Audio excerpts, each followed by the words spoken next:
Coming to you from sunny California and the Great White North. Get ready. We are breaking down the obstacles on the Armchair Ninja Podcast.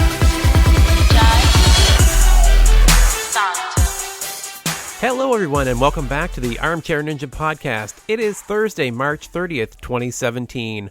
My name is Rich, and joining me once again this week is Bijan. How are you making out? Doing good, man. How are you? Doing good. Having a bit of a different week this week. We're going to be mixing things up. Yeah. So for everybody at home, we're not going to be hitting up all the main points of Ultimate Beastmaster, ANW, National Ninja League. We're going to hold that off for 1 week, and we're just going to be talking specifically about Sasuke 33, aka Sasuke 2017.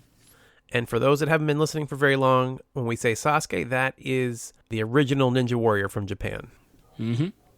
So we're going to go through. The latest tournament was posted not that long ago, I guess. I planned on getting up for that. I don't know how I managed to miss it this time around, but kind of came out of nowhere, right? It seemed to, but I guess I was expecting it to be annual, but they did a 20th anniversary special a little sooner than I was expecting. Yeah. For everybody at home, I mean, when we're recording this, this took place yesterday, so it really came out of the blue for us. But we're ready to record it or talk about it. And Rich, just right off the bat, I mean, what's your overall feeling of it? I mean, without spoilers, just beginning, seeing all the competitors, everything like that. How does it feel?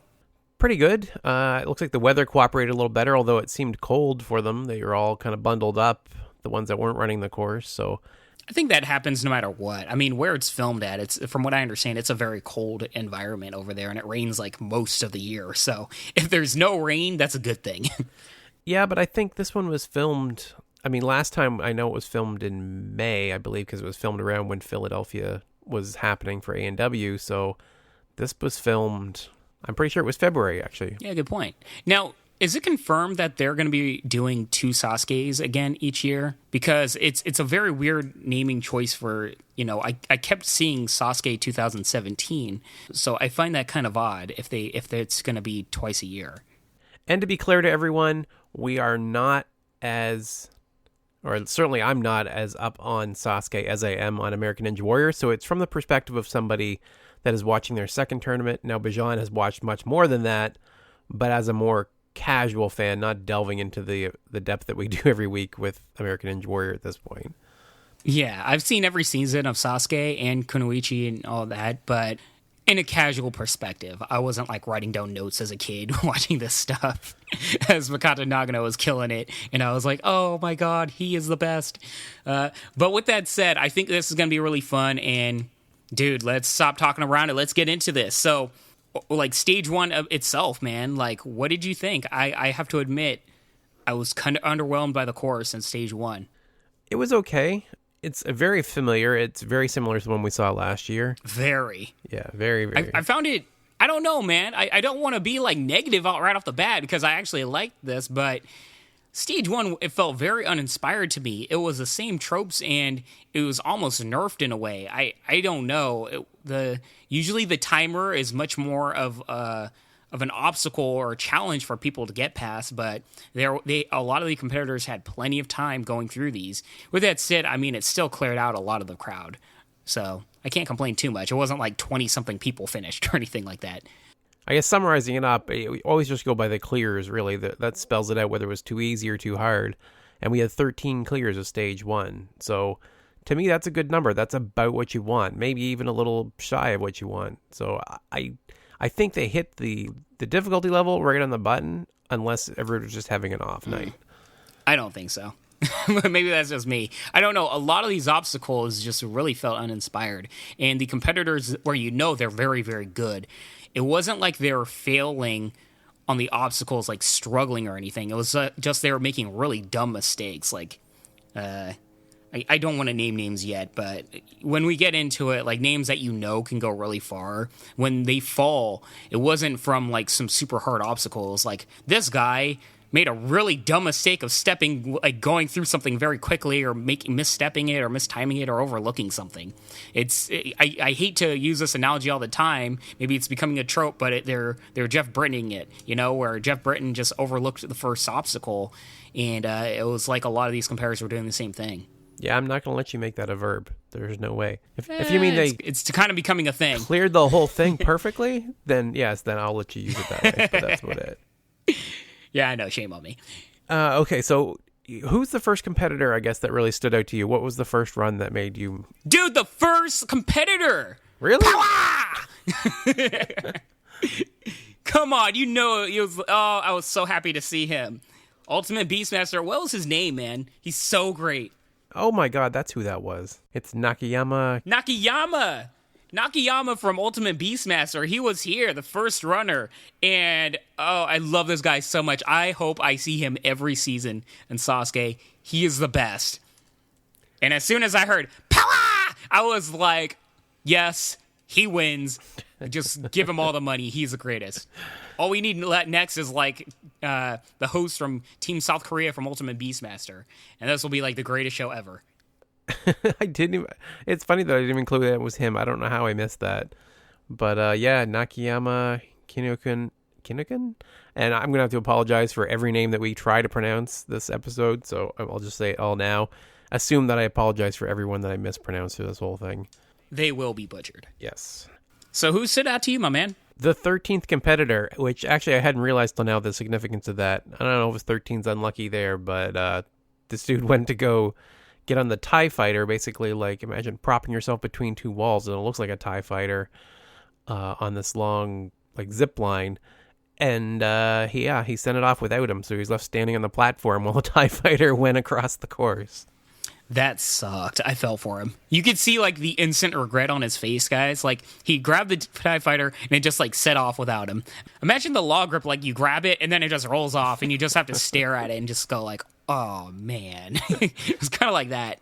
And you just climb off the obstacles because there's no way to get across without it. Nope, you're done at that point. Now, one that stood out to me also was we got to see again Mr. Sasuke, a.k.a. Mr. Ninja Warrior, Yamada Katsumi, and I don't know, it's getting harder and harder to watch him every year because, I don't know, he keeps failing on the first stage, and you can tell age has really caught up to him for maybe a while ago because it's a lot of his agility that's kind of gone out and towards the wayside. I mean, he's always been more of a powerful guy rather than an agility-based guy, but stage one's all agility, especially in Sasuke, and he's had a really tough time, and it's getting harder and harder for him to watch and struggle through this. So I know this might be sacrilegious, guys, but I'm almost being like, man, it might be time to, lay down those boots, retire, but at the same time, it's going to be ultimately up to him. He can run however long he wants to. He's earned it, but I don't know. It's kind of hard to watch. Yeah, it looked like he was struggling, and it looked like it really bothered him. It just seemed like he's lost a stride or two. I haven't seen him in his heyday, but it definitely seemed like someone who, looking around and basically realizing that maybe he won't be able to keep up anymore. Which sucks. It definitely sucks, especially because I'm getting older too, and I feel the same way most of the time. And I don't have to do any physical competitions like this. This is his 16th failed first stage. Ouch. Yeah, just saying. I was a little confused, and the thing with watching this is it's hard to get context, and especially if you haven't watched other ones, it gets really hard to follow at times because I don't know what they're saying, but Mr. Sasuke had two guys with him who at first thought was his sons, but then that didn't seem right. Is he like mentoring other ninjas maybe? Yeah, I think it's his proteges. I think he's been mentoring a group of ninja warriors. Pretty sure that's the story. Which would make sense. Mm-hmm. So I guess the next person we need to talk about is Hyoki Masashi because he was actually the first person to hit the buzzer. And, I mean, there's not a whole lot to say about him, but he's did well in previous Sasuke's and everything like that. I mean, more of the story of the first stage was, I forget the name of that obstacle, but the windmill chime thingy, what's it called, Rich? Do you have the name of it? It's called the fishbone, I think. The fishbone. It's like, imagine just various poles spinning at different angles and while you're trying to hop through it. And while it didn't take out almost any competitors whatsoever, and I found it kind of like, it was all right. But I will say, a lot of important competitors really took their time and were really like mentally tripped up by it and really stalled. So it did its purpose, at least in a way, of killing time off the buzzer for a lot of the competitors. But I felt like there could have been a much better obstacle. I kind of like the half pipe obstacle that they've had in previous seasons a lot more, where that tends to take out a lot more competitors. But this was decent. That's funny because I really don't like the half pipe attack at all. I always thought it was a lame obstacle. It's not very visually interesting, and it might be tricky. No, but it takes out people. Yeah, maybe it does. I actually really liked the fishbone. It was one of the highlights for me. I liked it a lot. It may not have taken out too many, but it was dynamic. It was visually interesting, and I liked it. That was cool. So what that is it's a transition obstacle, right, Rich? And for transition obstacles, I expect something more, I guess, technically more proficient, where you have to have something, maybe balance. Balance might be a good component of it. And obviously there was a balance component to this obstacle, but it didn't really test too much of the balance. Maybe if the obstacle was longer or something, it might have tripped people up more. Or maybe if it was spinning faster, it might have tripped people up more. But by itself, it really didn't do that much damage in terms of competitors. So I understand the thought going into it, but I think overall it was a dud. Yeah, it's possible. We also might have had, there's a lot of runs that get skipped. Maybe they were knocked out and not shown. Yeah, you can say that again. Oh, we'll be talking about that in a minute. But I thought the editing was actually pretty good. I didn't feel like there was a lot of fat they could trim off of what they did show. So in the end, I think they did a good job of piecing it together. Personally, but I don't have a lot of reference points for them. I think they're very selective in the competitors that they chose. I think in the first half, they really focused on some personalities, but there were very important competitors that they skipped over this entire season, and it really took away from, I guess, some of the diehard fans, I have a feeling, liking the show. Now, I will say one star in the making that I was very impressed by was a guy named Takaru. He's the K1 champion who, in fighting circles, like fans of MMA and everything, this is a big sport. Like, it is no small feat to win K1. And he destroyed the first stage. He was doing great, and he was incredibly charismatic. So I think he's a big star in the making for Sasuke. So Takaru actually was really interesting because he had a redemption arc too, because he showed in a previous season where he hit on the Tarzan rope, he hit the water just barely, like one of the worst ways to go out, just one of those light water touches. And this time he actually managed to clear the whole thing, so it was really cool to see him get through. But we got to talk about the next guy, because the next guy is one of the shocking moments of the whole thing. That was actually one of the things that really woke me up to this competition. I thought it was a really weird point. I like one of those glance away from the screen and you totally missed what happened. I had to rewind. Same here. And first, before we even bring it up, abs. Where did these come from? Holy mackerel. Mr. Darvish, man, pulling out the six-pack out of nowhere. Yeah, Darvish Kenji, the drummer for Golden Bomber, which is a pop band of some kind, I'm guessing. Yeah, he's the guy with the paint all over his face all the time. Made it all the way through the course. He had a good time. He was looking pretty good. And he killing it. And then he got to the lumberjack climb, which imagine an I-beam cross. So there's a I-beam facing straight up that they have to climb instead of a cargo net like you would normally see. He gets to the top, goes to reach for the bar, and ends up falling out of nowhere. Just completely blew everyone away. That sucked, man. Because it was when you get to the I-beam cross thingy that they're talking about, I mean, it's kind of almost a formality, right? It's just it's kind of just taking time. As you alluded to, it's just like the cargo nets at the end.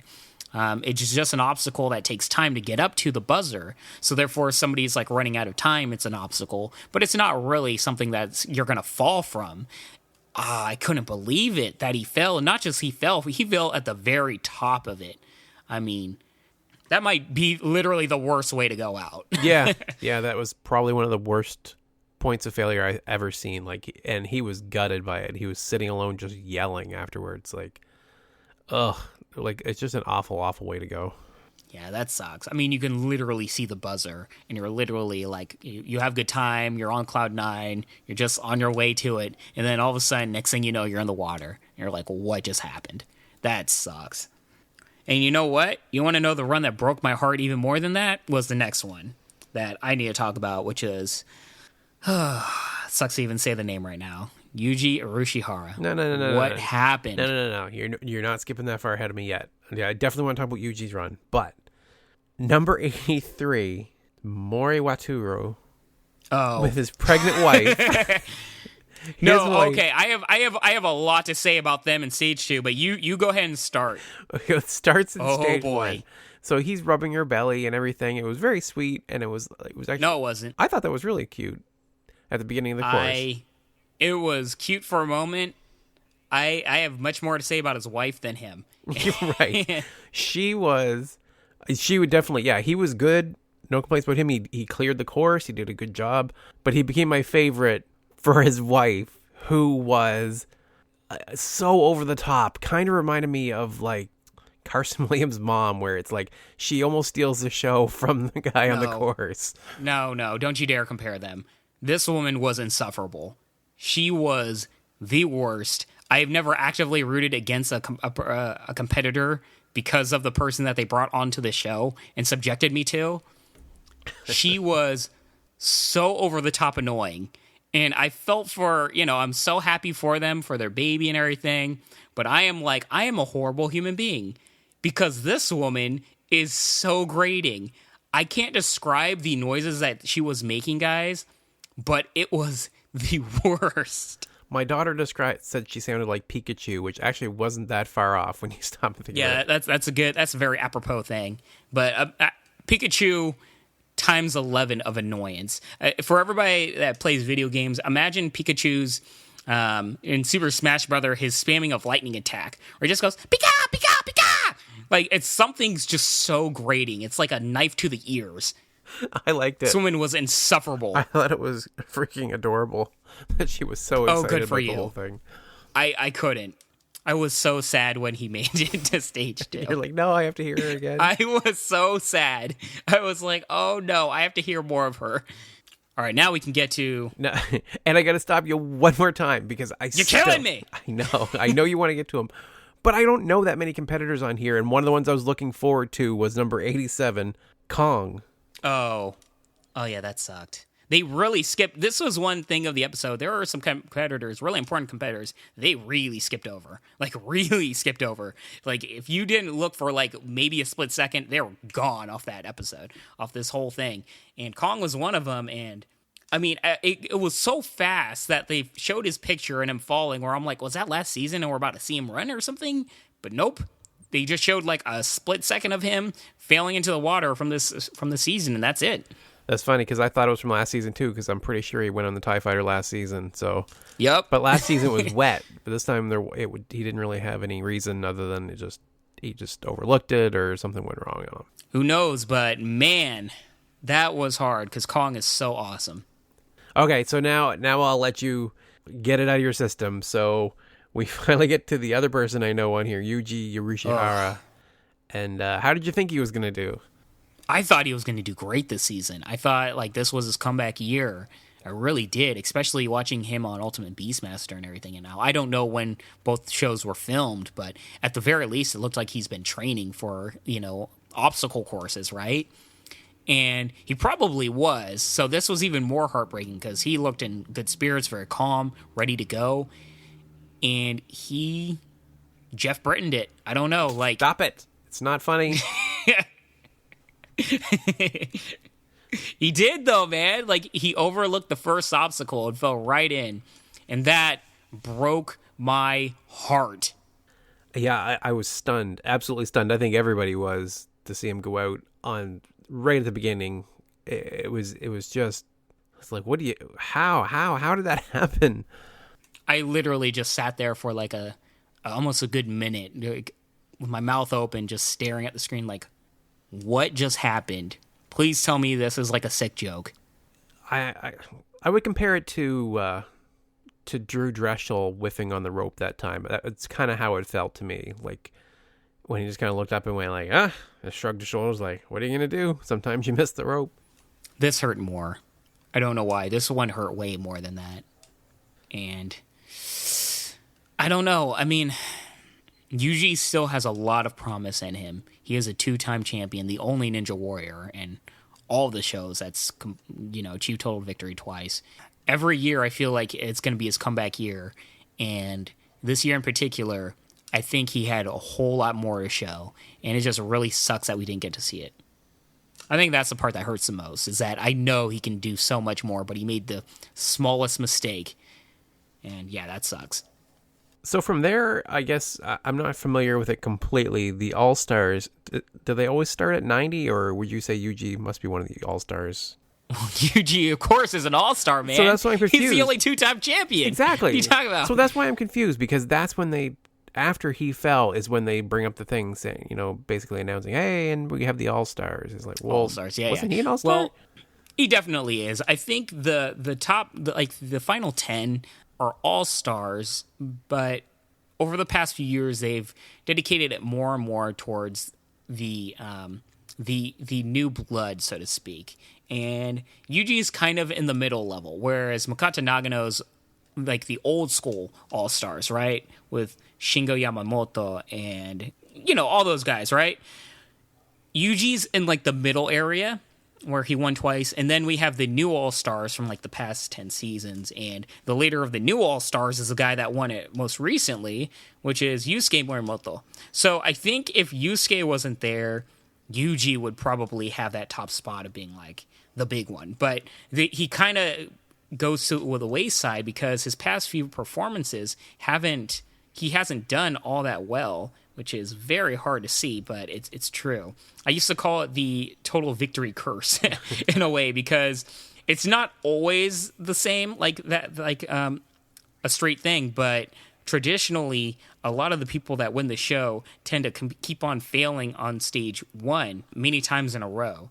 Now, Yuji recently has gotten to stage 2 and 3, but this is his 3rd season where he's failed on stage 1 in a row. And yeah, I don't know if it's age that's catching up to him or what, but like this guy is still relatively young. He's still in his 30s. I mean, it's not like he's super old or anything. Oh, well, he's 38. I mean, yeah, might be age is catching up to the guy. He looks so damn young, though. Jeez. Yeah, I wouldn't have guessed 38. That's still young, though. That's still pretty young. Yeah. When you're 41. Oh. Yeah, but with that said, I mean, the top, the 90s are traditionally for the people that have done well in the previous, few seasons. I think that's how it's kind of stemmed. So yeah, next up is Toshihiro Takeda, and I was so excited to see him, man. I mean, this is the guy that, when I'm talking about old school All-Stars, this guy led the pack with Makoto Nagano, and this guy was known for always making it to stage 3. I mean, this guy is a G. He might be... I was going back and forth on Twitter. It's like, is Drew Dressel more like Makoto Nagano or Toshihiro Takeda or somebody else? I mean, there's so many people to compare Drew to in terms of his Japanese compatriots, right? And maybe Takeda's the closest to him because Drew Dressel's always making it to stage 3. And guess who else is always making it to stage 3? Takeda. So super psyched to see this guy, and I was really rooting for him. Yeah, he actually passed the first stage, which doesn't sound like a big deal to maybe people relatively, but the older All-Stars have had a really tough time on stage 1 lately because of age, probably more than anything else, and he was able to do it, and I was so psyched for him. Yeah, he didn't just do it. He did it with 12 seconds left. That's quite a bit of time. Yeah. Now, somebody that didn't do as well is the other old school All-Star he's known for the baseball cap and also competing in every single Sasuke, and that's Shingo Yamamoto. And once again, man, he fails on stage 1. I mean, at this point, I saw it coming, and I hate saying that, but I saw it coming. Did you? No, because I didn't know who that was. Really? Yeah. I mean, I can remember. I'm getting better. I'm starting to recognize them more and have a good idea of who a lot of them are. But, man, this is only the second time I've watched it. True, I guess. Yeah. Well, any episode of Ninja Warrior or Sasuke, you see this guy. So I'm sure if there's one person that all of our listeners have seen, it's definitely this guy. And as compared to Mr. Ninja Warrior, Mr. Sasuke, this is a guy that I wouldn't mind, even when he's old, super old. I wouldn't mind seeing him every single season, just in an honorary role, Yeah. Who else stood up for you? The next one that I really had was Asa Kazuma. Did you want to talk about any of the other guys? Bring out the tissues and the tears.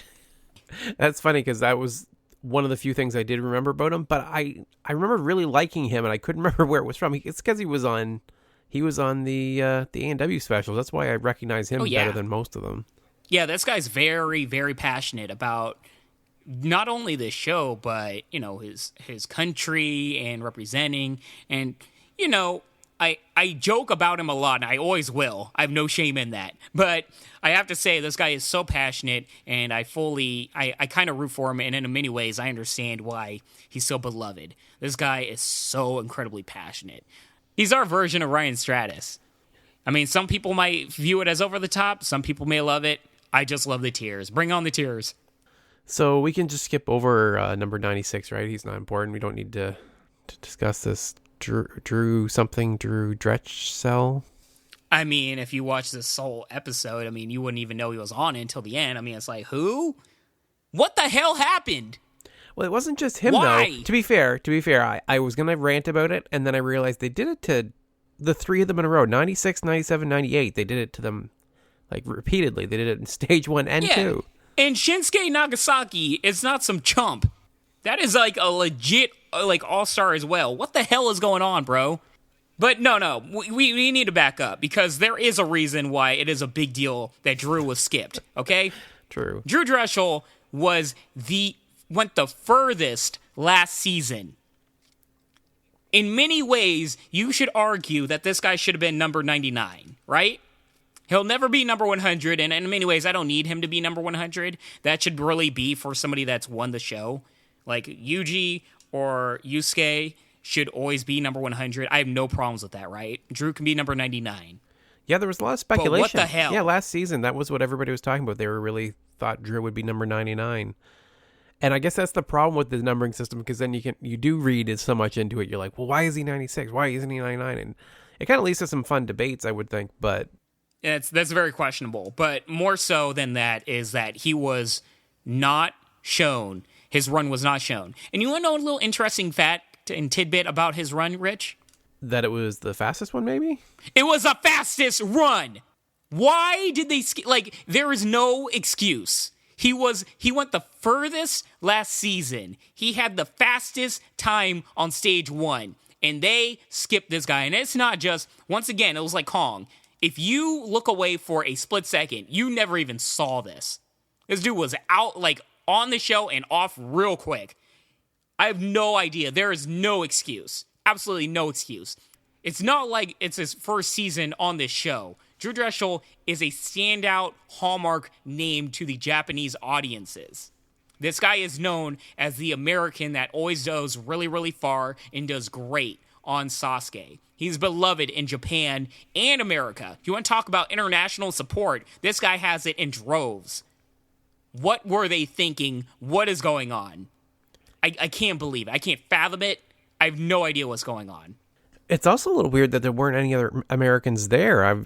Last season there was a few people, but I didn't see any, and then I'm scrolling through the list here. I don't see any names. I thought maybe they got fast-forwarded or something, but no, I don't see anybody. Good point, man. I mean, last year we all heard the rumors that, Jeff Britton wanted to be on this show, but, because of scheduling conflicts, he wasn't. But we all thought he'd be this year. And maybe that's more of Jeff Britton's choice. I'm not saying they didn't, I haven't talked to Jeff about it yet, but I'm sure I can soon and figure out what happened. It might have just been Jeff Britton's like, yo, I'm retired, and I'm sick and tired of Bijan making my name a verb on his damn show. Maybe that too.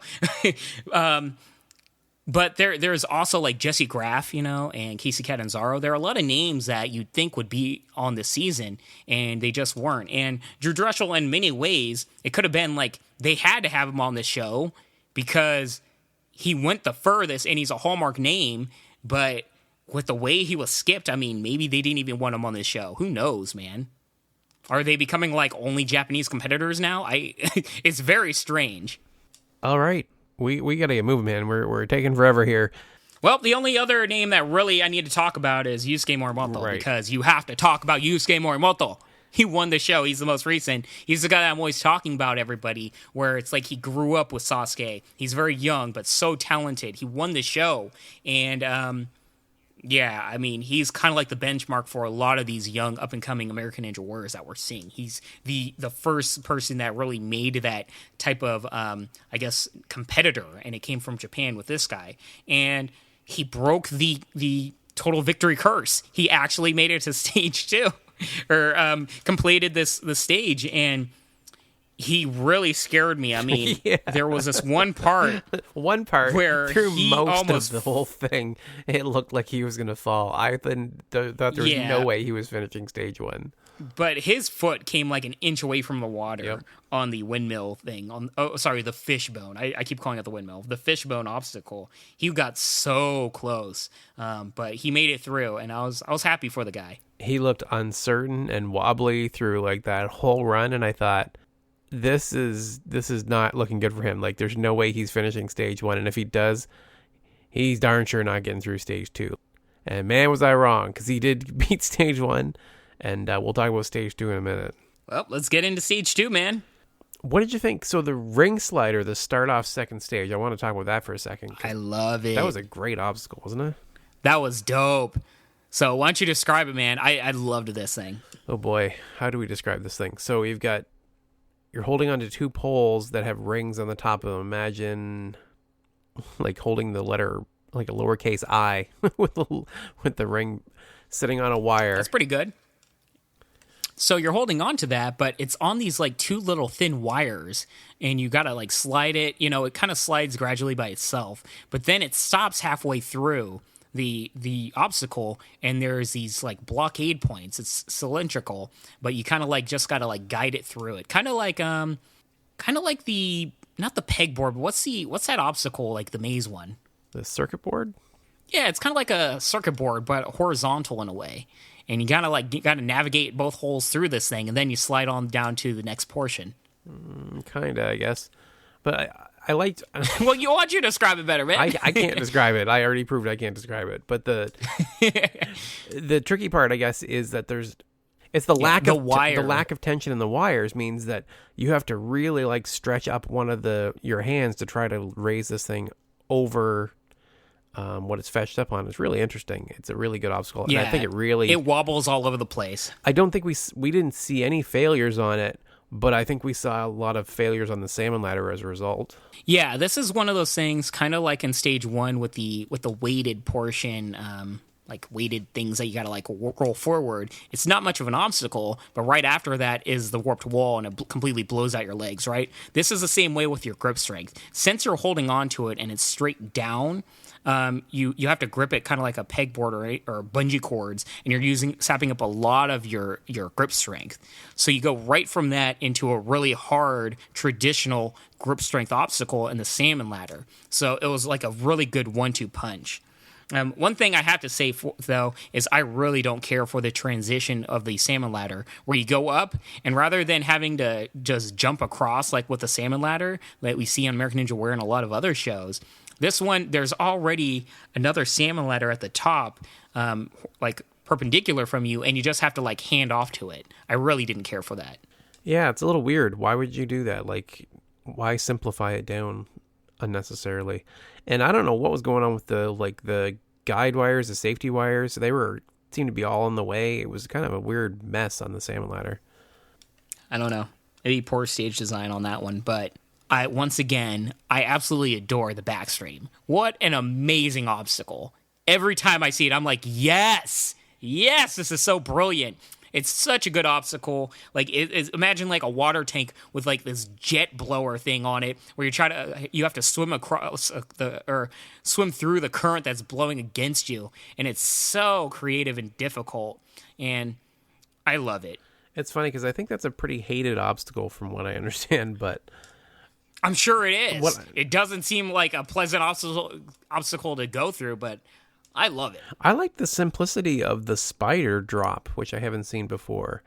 So they do the spider walk, where they basically, if you imagine the jumping spider, like the maze that they go through after they jump in this one, when they get to the other side, they actually have to go down and like span a gap. They actually have to drop down. And that looked like it could go really south for you really easily. Yeah, I mean, it's a cool obstacle. Just say no. You know you want to say no. It's not. For me, when it comes to the spider transitions like that, what matters more is the jumping transition that we see with the spider jump in American Ninja Warrior. And we saw it before in Sasuke. I would care more for that, where we saw a jump. With them just automatically getting onto it, I think it really nerfs that obstacle. It does. But I have to say, I do like the spider drop at the end of it. So, yeah. Mm-hmm. So let's get into the competitors. And I have to talk about, once again, this dude's pregnant wife is just the worst. The worst. I didn't think it was the worst. I thought she was hilarious. I was actually rooting for him quite a bit, but he didn't make it, unfortunately. I know, I was so happy. I've never rooted against somebody more in my entire life. Oh, I don't have to hear her anymore. There were like half of the competitors ended up going out on the salmon ladder. Like 6 out of the 13. That's crazy. The only one that mattered was he fell. And I don't ever have to hear her voice again until maybe next year. Am I making it clear that I'm not a big fan of, her and her squeaky, annoying voice? It's like horse abs level of hate. It is. It triggered me to no end. If you could find a clip of this, bro, you have to add it just for people to understand what I'm talking about. Okay. It was brutal. Okay, I'm going to insert a clip. This is what she sounded like right here.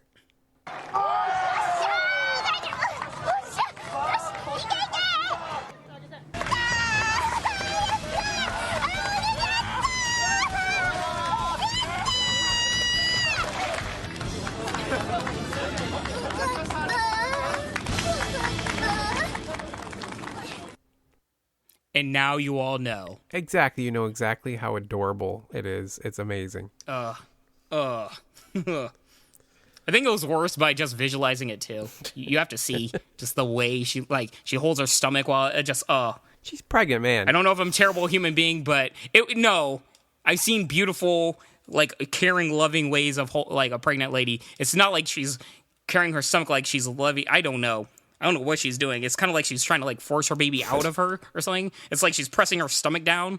It's weird. I was like, what are you doing? Okay, so this is one of the one complaint about editing I have is when Asakazuma is going through the course, he's like the first person that's showing promise, and he gets to the walls, they cut to a commercial. Like, what are you doing? You can't cut to a commercial then when he's halfway through the freaking thing. Actually, he's almost at the end. Yeah, I don't know. I guess that's just like a thing that, yeah, I don't know. I mean, it's whatever to me. But he did finish it. He had 6 seconds left. And then we just fast forward through all the rest of the All-Stars. Oh, yeah, the tears. That's fine. We got the tears from Asa. You know what was happening. It was tearful, too. He wasn't playing around. I don't know how this guy produces that much liquid through his eyes. But yeah, so I know he cleared stage 1, but in a weird way, I felt like this was a redemption run here in stage 2. Because Yusuke Morimoto, holy crap, did he crush stage 2. Right? I've never seen somebody make this look so easy. Like, he sleptwalked through this thing. He was just like flying through it. He made it look, it was like picture perfect. It was insane.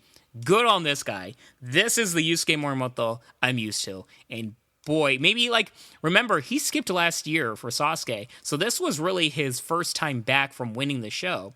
And there might have been a lot of nerves and a lot of pressure on this guy. I mean, that year break really made him, in many other ways, more of a legend, right? So he probably had a lot of pressure on him. And maybe it was kind of like getting the cobwebs out on the first stage. But he was in full form on stage 2. Yeah, I thought that too, as like you would think that it would lessen the pressure by taking a year off, but I think it added to it. It really seemed like it would, like the anticipation has had that much longer to build. Oh, yeah. And so to put it in perspective, Drew, Mr. Speed Demon got the second. Who? Drew Dretchell. He had 7.83 seconds left at the end of stage 2. Yusuke Morimoto had 16.5. He had like twice as much. Like, he had tons of time left. Unbelievable. Beast mode. Speaking of beast mode, actually, I'd love to see this guy on Ultimate Beastmaster. Oof, that'd be great. If only you knew the person who was in charge of Beastmaster, or that maybe they listened to the show. Yeah, if only. Hi, Dave. I I'm not sure if we'll get another Team Japan. They are not doing well on that show. But that's another story. Anything else? Because I'm ready for Stage 3, my man. Let's get Stage 3 underway. So, Stage 3, it was much more of the same, but Stage 3 and Stage 2, in my opinion, are very perfect. It's Stage 1 where I'm like, things can change, right? But they added flying bars to almost like it was the second obstacle or second part of Stage 3, right? And that was, I really enjoyed that component. I mean, flying bars are a really tough obstacle. It's curious that it's the second obstacle in it. I feel like it could have been later on in the stage, but either way, I'm happy to see it part of it. Yeah, I'm pretty sure this is exactly the same setup they had last year, actually. The drum hopper into flying bar, which is a little jarring to me to have it go like that, but yeah. It's different. I don't mind it. Yeah. Yeah, it's like, we're just used to it being 100% the last obstacle of Stage 3. It's like having the warped wall be the second obstacle. It just seems weird. Yeah, it's Ian Dory's ultimate nemesis. So, and they had the ultimate crazy cliffhanger back again. The ridiculous moving up and down cliffhanger. Were you surprised? Yeah, that thing's cray. Oh no, I fully expected that to be back. I mean, it's such a daunting. I mean, if there's one hallmark with Stage 3, it's always their version of a cliffhanger. It will stay the same until they have a competitor plow through it, and then they transition it, switch it up just a little bit more and more. But in terms of Evolution's track, in terms of the cliffhanger, they always tend to keep it the same for competitors to kind of get used to it and train for it, and then become more and more daunting. And I don't even know how you make it more difficult than how it is. I mean, it's pretty brutal how it is this season and last season. Yeah, there's no need to step it up for sure, because out of everybody that made it, let's just summarize it up, only one person actually got past the flying bar. Mm-hmm. And guess who that was, everybody? I'm waiting. Somebody's going to guess? I'll wait. No. Drew Drexel. When you have someone that does not only as well as he did last season, but this season as well, and to fast forward him as much as they did, it seems a little weird. It's insane. You just have to say it. It's insane. It just makes everything way more ridiculous when you think about it. This guy got the furthest last year. He got the fastest time on Stage 1. You don't show him on Stage 1. He passed Stage 2. He's one of only maybe 5 people that made it to Stage 2. Or made it past Stage 2. And he is the furthest on Stage 3. Not even the furthest. But, everybody else fails on the second part of Stage 3. And he makes it to, the fourth part of Stage 3. He's the only one that actually has, something to show when it comes to Stage 3. And yet the only time you show him is Stage 3 because you basically have to. What is going on? This is insane. And Drew Drexel, of all people, doesn't deserve this. I'd understand if it was another American competitor, but this is Drew Drexel. He is not some no-name to the Sasuke audience. He is well-known. He is well-respected when it comes to the Japanese competitors and the Japanese audience. So there is no excuse. I have no idea what's going on, but it's just completely insane. Yeah, not much more to say than that. It was good to see. Well, there's Yusuke Morimoto, man. I mean, as we already said, everybody failed at the flying bars, but I just have to say, it really sucked for him to fail. It hurt, but I'm at least glad to see that he made it to Stage 3. Yeah, totally did a great job. Everybody that made it to Stage 3 deserves a lot of respect. That is not easy to get there. Yeah. Did you think Drew was going to beat it this year? Did you think he was going to make it through Stage 3 at least? Nope. As soon as I saw him skipped on Stage 1, I knew he wasn't going to win. I mean, I'm sorry, but the writing was on the wall. If he won the show, they would have to feature him, I don't know. I don't think so. Well, good point. I mean, he made it the furthest, and they didn't feature him, so who knows? I thought he was going to make an attempt at the final climb. I really thought he would have it down this season. Mm-hmm. But going into this, I thought he'd have a chance. I think he'd make it to Stage 4. But, actually, we kind of have to talk about Drew Dressel's run, because there were some interesting things about him that I wrote. So not only was Yusuke Morimoto rooting for him, which I thought was apparent, I know he's well respected, but it's really cool that you have that camaraderie and the new, Ninja Warrior, grand champion rooting for Drew Drexel. I think it says a lot about the respect that the competitors have for him. But one thing that stood out to me, did you notice he was wearing like earbud thingies in his ear? What was that?